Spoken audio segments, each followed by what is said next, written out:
Hello students, कल हमने आपका साइंस का सेकंड चैप्टर स्टार्ट किया था जो कि है micro organisms friend and four वाला। इसमें हमने क्या क्या पढ़ा था? माइक्रो ऑर्गेनिजम्स के बारे में। उसके बाद क्लासिफिकेशन पढ़ी थी, ये 4 टाइप्स का होता है। बैक्टीरिया, फंजाई, प्रोटोजोआ और एल्गे। एक टाइप और होता है जो कि इनसे डिफरेंस है, वो क्या है? वायरस। इसके बाद डिसीज़ पढ़े थे कि वायरस से कौन सी डिसीज़ होती है, बैक्टीरिया से, प्रोटोजोआ से कौन सी डिसीज़ होती है। उसके बाद हमने स्ट्रक्चर्स देखे थे, सबसे पहले बैक्टीरिया का, फिर एल्गी का, फिर प्रोटोजोआ का और फिर फंजाई का। जो एल्गी है उसका एग्जांपल हमने किया था स्पायरोगायरा, प्रोटोजोआ का एमीबा और फंजाई का ब्रेड मोल्ड। इन सब के एक एक एग्जांपल आपको याद होना चाहिए। फिर हमने वायरस का स्ट्रक्चर देखा था। वायरस क्या है? डिफरेंट डिफरेंट स्ट्रक्चर्स में एग्जिस्ट करती है। फिर देखा था हमने कि ऑर्गेनिजम्स रहते कहाँ हैं। ऑर्गेनिजम्स सिंगल सेल भी हो सकते हैं, यानी कि सिर्फ एक सेल, और मल्टी सेलर भी हो सकते हैं, यानी कि बहुत सारे सेल्स भी हो सकते हैं। ये कहाँ रहते हैं? किसी भी इन्वायरमेंट में रह सकते हैं, मतलब कैसा भी इन्वायरमेंट हो, चाहे बहुत गर्मी पड़ती हो या फिर बहुत सर्दी हो या बर्फ़ पड़ रही हो या फिर क्या सूखा पड़ा हो, डेजर्ट हो या फिर वेट लैंड हो, मार्शी लैंड हो, यानी कि जहाँ बारिश ज़्यादा होती है, कैसा भी एरिया हो। ये कहाँ? हमारी बॉडी के अंदर भी रहती है, एग्जिस्ट करती है, प्लांट्स के भी, एनिमल्स के भी और ह्यूमंस के भी। लेकिन ये मोस्टली कहाँ? फ्रीली एग्जिस्ट करना पसंद करती है, मतलब फ्रीली रहती है। उसके बाद हमने पढ़ा था माइक्रो ऑर्गेनिज्म एंड अस। हमारे लिए क्या है? बेनिफिशियल भी है और कभी कभी बीमारियाँ भी पैदा कर देती है। अब फ्रेंडली माइक्रो ऑर्गेनिज्म पढ़ेंगे सबसे पहले। वो क्या है? ये बहुत सारे पर्पज़ में हमारी हेल्प करती है, जैसे कि दही का जमना, वो भी माइक्रो ऑर्गेनिजम्स की वजह से होते हैं। ब्रेड और केक का फूलना, वो भी माइक्रो ऑर्गेनिजम्स की वजह से होता है।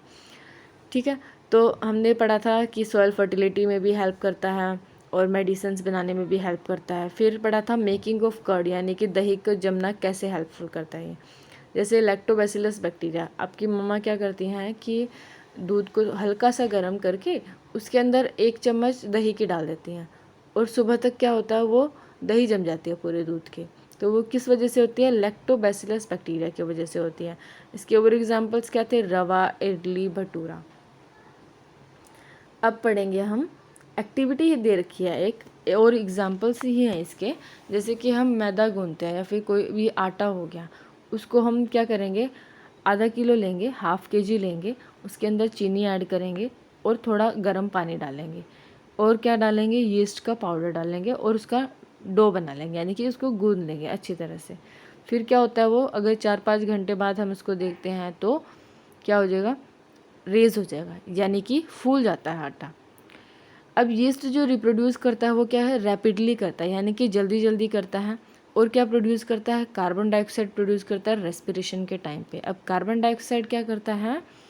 जो बबल्स ऑफ दिस गैस क्या करते हैं? फिल कर देते हैं जो गैप्स प्रेजेंट होते हैं डो के अंदर और वॉल्यूम को बढ़ा देते हैं। यीस्ट और किस में यूज़ होता है? ब्रेड बनाने में, पेस्ट्रीज़ में, केक्स में। अब कमर्शियल यूज़ क्या है? कमर्शियल यूज़ यानी कि लार्ज स्केल पे अल्कोहल बनाई जाती है। अल्कोहल शराब होती है, वाइन हो गया, एसिटिक एसिड, विनेगर, सिरका सुना होगा आपने, वो भी इसी से बनता है।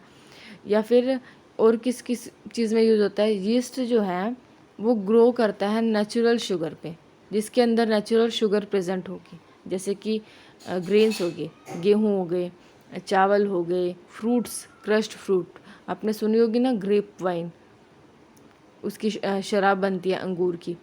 ठीक है, और गन्ने की भी बनती है, गुड़ की भी बनती है। इसके बाद हम एक एक्टिविटी करेंगे कि एक बीकर लेंगे, मतलब कोई भी बर्तन लेंगे, 500 ml का होना चाहिए। उसके अंदर हम उसको आधे से ज़्यादा भरेंगे, उसके अंदर 2 से 3 चम्मच चीनी डालेंगे और यीस्ट का पाउडर डालेंगे। फिर उसको कवर करके रख देंगे हम, ठंडी जगह पे नहीं, ऐसी नॉर्मल जगह पे रखेंगे 4-5 घंटे के लिए। उसके बाद क्या होएगा? उसके अंदर स्मेल को देखेंगे, वो स्मेल उसकी चेंज हो जाएगी। क्यों चेंज होएगी? This is the smell of alcohol as sugar. Alcohol as sugar जो है वो कन्वर्ट हो चुके हैं किस में? अल्कोहल बाय यीस्ट में। जो कन्वर्जन होता है, यानी कि जो कन्वर्ट होता है किस में? शुगर का कन्वर्जन होना अल्कोहल में, उसको हम क्या बोलते हैं? फर्मेंटेशन बोला जाता है। ठीक है, जो मेडिसिनल यूज़ पढ़ेंगे हम, मतलब दवाइयाँ में, दवाइयों में हम डॉक्टर के पास जाते हैं अगर हमें कोई बीमारी होती है तो वो क्या कहता है, एंटीबायोटिक्स ले लो। एंटीबायोटिक्स हमें प्रेफर करता है किसी भी बीमारी के लिए। एंटीबायोटिक्स क्या करते हैं, किल कर देते हैं और स्टॉप कर देते हैं किसको, ग्रोथ को, डिसीज़ को। अगर हमें कोई बीमारी है और हम एंटीबायोटिक ले लेते हैं तो क्या होगी, जो हमारी डिसीज़ हो रही है वो रुक जाएगी, उसके जो माइक्रो ऑर्गेनिजम्स है वो मर जाएंगे। ठीक है, अभी तो क्या है, बहुत सारी एंटीबायोटिक्स हैं जो रिसर्च कर चुके हैं। इसके एग्जांपल्स क्या हैं, स्ट्रेप्टोमाइसिन हो गया, टेट्रासाइक्लिन, एरिथ्रोमाइसिन, ये कुछ एग्जांपल है, ये एंटीबायोटिक्स हैं। ये आपको 1 या 2 याद करना पड़ेगा। ओके, उसके बाद कॉमनली एंटीबायोटिक्स जो हैं वो किससे बनी होती है, फंजाई से या फिर बैक्टीरिया से, फंजाई या बैक्टीरिया से। और जो एंटीबायोटिक्स हैं किस में भी मिक्स की जाती हैं, पोल्ट्री फार्म्स वगैरह में भी मिक्स की जाती हैं, ताकि क्या वहाँ पे भी बीमारियों से बचे रहे एनिमल्स भी। और जो प्लांट्स के डिसीज़ में भी ये हेल्पफुल होती है कि उनका भी क्योर कर सके या ठीक कर सके। उसके बाद है वैक्सीन। वैक्सीन क्या है, वैक्सीन जैसे कि अभी कोरोना चल रहा है तो कोरोना की वैक्सीन अब लग रही है, सभी को कोरोना की वैक्सीन लगाती, तो वो क्या करेंगे, हमारी बॉडी के अंदर एंटीबॉडीज़ प्रोड्यूस कर देंगे। एंटीबॉडीज़ क्या करेंगी, अगर हमें फीवर या फिर कोई भी सिम्टम होता है तो उससे लड़ने की हेल्प करते हैं, लड़ने की हिम्मत देती है, हमें फाइट करती है उससे। When a disease carrying microbes, जब किसी भी डिसीज़ में माइक्रोब्स होते हैं और वह हमारे शरीर के अंदर एंटर करता है तो बॉडी क्या प्रोड्यूस करती है, एंटीबॉडीज़ प्रोड्यूस करती है, ताकि वो उस डिसीज़ से फाइट कर सकें।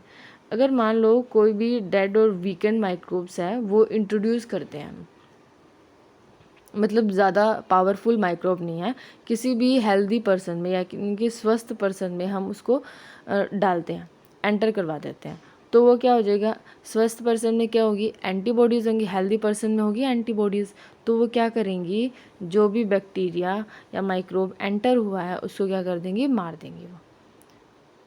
ठीक है, उसमें हेल्प करेंगी। जो एंटीबॉडीज़ हैं वो हमारी बॉडी में बाद तक भी रहती हैं। अगर हमें आज फीवर हुआ और अगर हमें दोबारा फीवर होता है मंथ बाद या फिर ईयर बाद, तो भी क्या हमारी बॉडी याद रखती है कि किस तरीके से फ़ाइट की थी।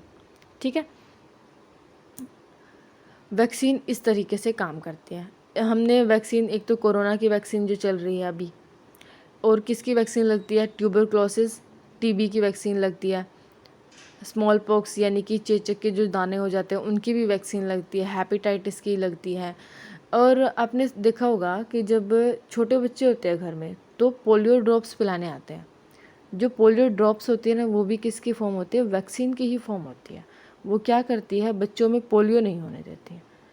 ठीक है, पोलियो के अगर कोई लक्षण आने भी होते हैं तो वो भी नहीं आते हैं, वैक्सीन उसको क्योर कर देती है।